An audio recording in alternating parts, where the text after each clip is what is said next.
కానీ ప్రభు చెప్తున్న మాట ఏంటంటే, ప్రయాసపడి భారం మోసుకున్న వాళ్ళారా,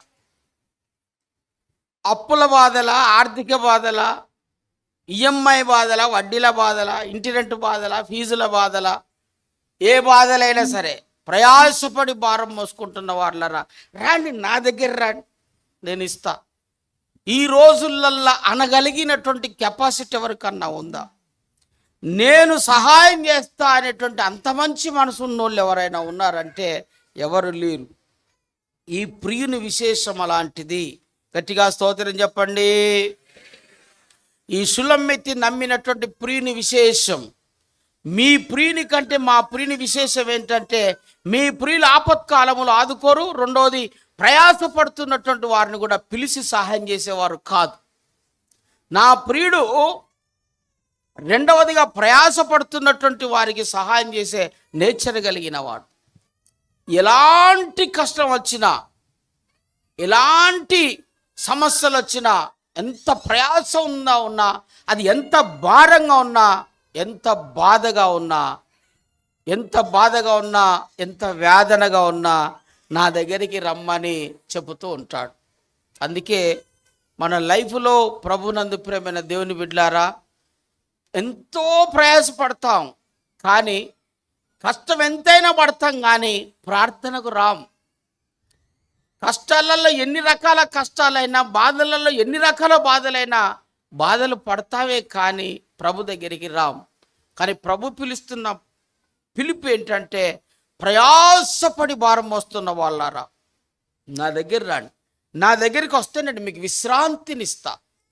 ఫ్రీ అయిపోతారు, మెంటల్గా మీరు ఫ్రీ అయిపోతారు, మీ భారం అంతా తొలగుతుంది. హల్లెలూయా. యాత్రికుడి ప్రయాణం అనే ఒక బుక్ ఉంది, ఎవరైనా చదివారా? యాత్రికుడి ప్రయాణం అని ఒక బుక్ ఉంటుంది, మీరు చదవండి.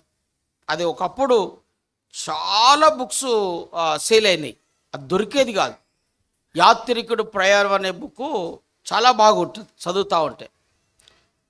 అందులో ఒకడు పెద్ద మూట వేసుకొని భారం మోసుకుంటూ పోతాడు, కానీ ఇంకొకడు కూడా అదే మూట వేసుకొని భారం మోసుకుంటూ పోతాడు, కానీ అది ప్రభు దగ్గర వదిలేసి వెళ్ళిపోతాడు. ఒకడేమో వాడి భారాన్ని వాడు మోసుకుంటూ పోతూనే ఉంటాడు, వాడు ఏ రోజు కూడా వాడి భారాన్ని దింపడు. ఇందులో రెండు రకాల మనుషులు ఉంటారు. ఎవరి భారాన్ని వాళ్ళే మోసుకుంటారు. కొంతమంది భారాన్ని దేవుని మీద మోపెటోళ్ళు ఉంటారు.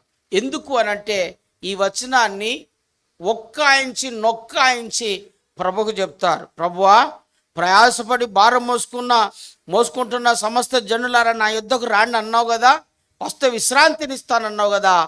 భారం, కుటుంబ భారం, పిల్లల భారం, స్కూల్ భారం, అప్పుల భారం, వడ్డీల భారం, ఆర్థిక భారం, రకరకాల భారాల చేత నేను నీ దగ్గరికి వచ్చాను.